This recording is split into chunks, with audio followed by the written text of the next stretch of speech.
Welcome to another episode of the Switch Show. I kind of took a break, a momentary break from posting the week before this one was uploaded. So, welcome back if you're just listening for the first time. Hello, welcome. My name is Malise Chinoyanwafo, and I'm the host of this podcast, The Switch Show. If you are a returning listener, I want to say thank you and welcome back to The Switch Show. So, still sticking with there has been a theme I've been following, just trying to talk about mental health, trying to address some things that affect our mental health or are mentally related that affect the various aspects of our lives. And it's something that has to do with distraction. And talking about distraction is a deviation from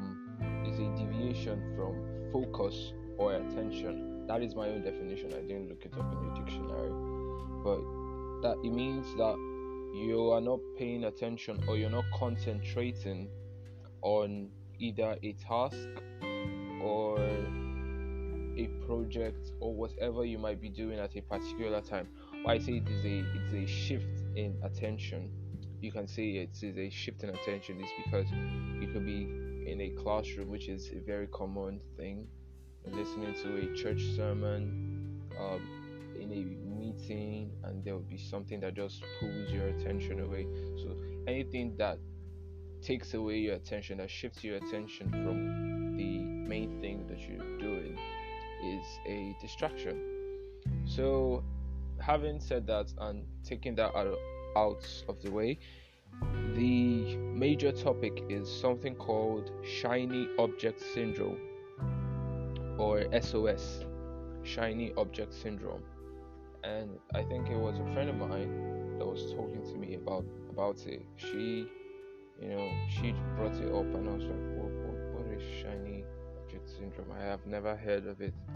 It turns out that there are multiple articles online, from business articles to mental health to psychology to health and wellness, and multiple articles talking about the shiny object syndrome. So I'm going to define it.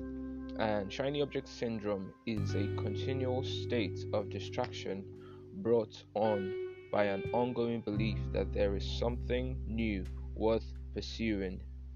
It often comes at the expense of what's already planned or underway, and it is common with people.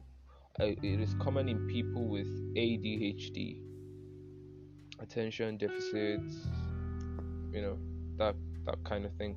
So, what it means, if the words were too much, what it means is that a lot of times when you have a project or something that something that has come alive because of an inspiration, something that was birthed spontaneously, and you're like, oh my goodness, like when Archimedes got the principle of flotation and he shouted eureka, that sort of thing. Maybe that was your eureka moment, and you're like, eureka, and yada yada yada. Yeah, I just got the greatest business idea. I just got something that is going to revolutionize the world, something like that. And then you go on to start the project, and along the lines of it, you stop because it has lost its thrill, or you look at it that there is something else. You say there's something new worth pursuing. You look at it that, nah, I think this project is no longer trendy. There's something else that I could put my head into. And it affects a lot of things in our lives, as we'll see. So let's go down to it. In business, the shiny object syndrome, or SOS, affects you in these ways. It causes inability to finish projects, poor planning, on your ideas and directives. It causes burning through cash, and you end up confusing your stuff, because most times what businesses do, they have core values, they have objectives, and they have goals. They have monthly, weekly, daily, yearly objectives, quarterly objectives that they have set out to achieve.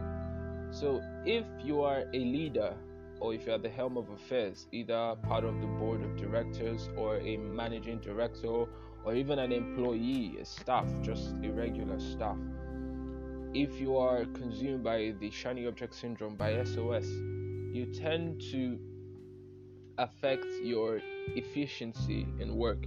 It tends to shift your focus a lot, because you are trying to balance what you have in front of you and what you've seen that has caught your eye, that is shiny, that is shimmering, that seems more attractive than what you used to have.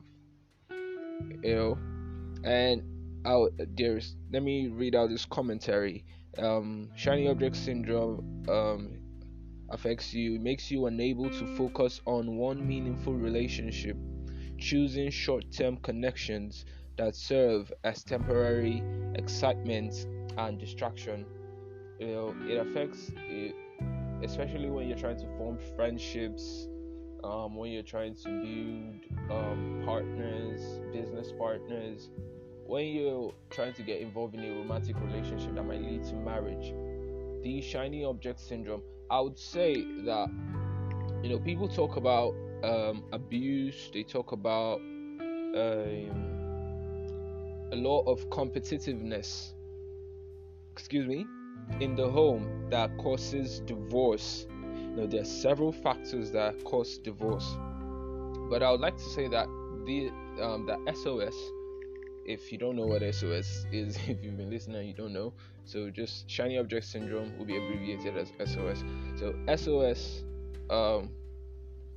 will I say, kind of affects marriages in these times, because most times people feel that they've lived too long with someone, and because of this, will I say, seemingly empathetic nature, they might not want to just say, hey, I'm leaving you. It's not like a boyfriend-girlfriend relationship. We're married, we went to court, signed a couple of documents, we did a bunch of things. We even stood before a congregation in front of a pastor and said our vows. You know what? I'm going to start making excuses. Most times we start making excuses, we start seeing several faults in it because we're tired of it. And eventually, when it is all said and done and the divorce comes through, you find out that they start dating again, they start getting involved romantically, they start looking for things to, even if it's not like a relationship, they start having casual flings and stuff like that. Flirtatious comments become more common from their mouths. It happens because it just happens because they're trying to find something that gives them thrill and excitement. That's about that.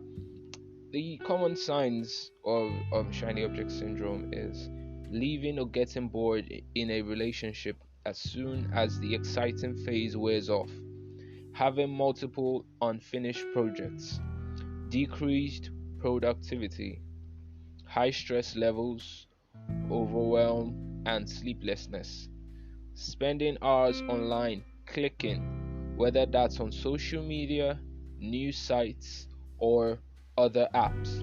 So don't look at yourself and say, don't look at yourself. Now you've seen the signs and the symptoms of SOS, so you know how to address certain things in your life, so you don't just condemn yourself or relegate yourself to the curb and say, yeah, I'm no good, I got multiple unfinished projects, man, I don't know what I'm gonna do no more. Man, I'm so tired. It seems like nothing is coming up nice. It is because you are attracted to multiple things at the same time. So your brain can do a lot of things, but subjecting it to the activity of multitasking would severely wear you out.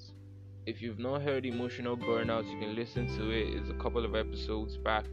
But doing multiple things, trying to write a book while trying to write a song, while trying to write a speech, an award winning speech, while organizing a yard sale.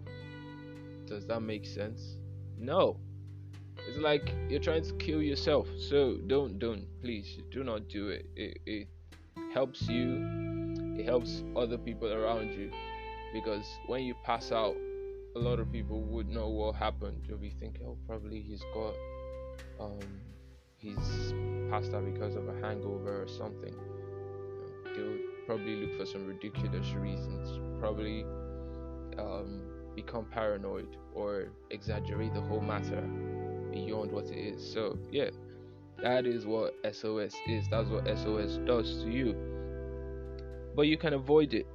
You can avoid it, and there are 5 simple steps. Although this is a disclaimer, if you notice these trends and it seems like you are having issues working on it on your own, I advise you seek professional help.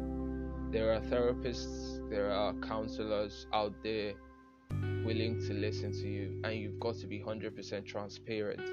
For you to experience any sort of change, you need to be honest, number one, with yourself. And if you're reporting it to someone, a trusted individual, you need to be honest 100% with that person, because it helps you to alleviate any form of worries or anxiety or depression or any mental strain. So these are the 5 steps to avoid, 5 steps of avoidance. The first is to pause and you just take a break, just sit back. You're running like 100 miles per second, you know, dashing through a million activities. Just hit the pause button. It's like Netflix, you're streaming, but you can still pause. It's not a live match. You can even rewind, just pause. And the second is examine.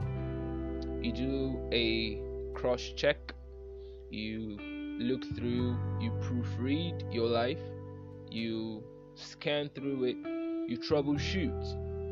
Just kind of go through it and be like, yo, what am I doing? What is going on? What is most important to me? Just kind of go through everything like that. The third is tend to business. Tend to what is important first. In economics, they call it the scale of preference. You organize things according to their relevant importance. The fourth is be accountable to yourself and someone. You've got to have someone that is going to keep you in check. Have it could be an app, it could be an individual, but I would advise that it is an individual. That's why therapists are needed. Have an individual that you can always give feedback to, so that they keep you in check, keep you in line, and stuff like that. And the final one is keep it simple. I think this was borrowed from project management. In project management, there is a principle called the KISS principle. Is keep it simple, stupid. It means just keep it simple. Don't make too much work of something that is so light. Just make everything simple, and you'll be living your life as you want to. So I hope this helps you in some way, or in many ways, as the case may be. And yeah, I'm doing my very best to be as consistent as possible, to put out as many episodes, so that you all and also myself can learn a thing or two about our lives. Yeah, that's been it. Do have a lovely one, a beautiful day. If you listen to this on the weekend, do have a beautiful weekend. Do have a beautiful week ahead. Just have a lovely life. And remember to flip that switch. and illuminate. God bless you.